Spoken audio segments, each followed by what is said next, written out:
a poem I wrote for you, Rachel. It's called My Friend the Flower. Her smile was brighter than any fire, her warmth more than the sun, her eyes prettier than a sunset, her soul was my sunrise. I forever roam in darkness without her light, forever cold without her warmth. I miss you so. See, she was a flower that brought so much life and love with her beauty. Her petals of kindness can be felt in every heart that shows kindness and love in the joy of her name. Her blooming a dance, so indescribable in this form, formless she dances forever in my heart. Her touch was home, solace, and my peace. We were in the same garden, didn't you know?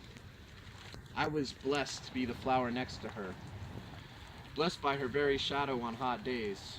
She was never in mine, though, but I, her protection, shielding her from cruel elements and harmful things that would venture into harm, except on that day. I remember watching her vibrant colors vibrate love through beaming rays from the sun as she would dance and praise him. I remember talking of the skyscrapers, and if one of us should be picked from this very garden of life before the other, what the other one would be doing alone.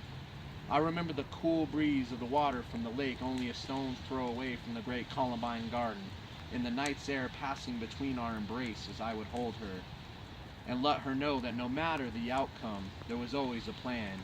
A comfort she was, I was. Time would stand still for us in these moments, as there was nothing else but our flowery souls dancing in the moonlight. Her laugh would bring joy to our garden even on the gloomiest of days. It was like her sounds would equal the physical beauty that she possesses in her flowery shell, only to consume us all with grace and life and love. Our time together was like that of flowers in the garden, only to burst into bloom, then to have our petals fade and fall in the winter. Though she didn't make it to the winter that year before being picked from that very garden, that fateful spring morning, torn from her roots as bullets through flesh, then left on the ground, grass, gasping and crying, weeping for the sun to save her. She at that moment was returned to the very place that blessed her with breath and life in the beginning, forever in the sun's arms as she always wanted to be. Forever she dances formless in the light of our hearts.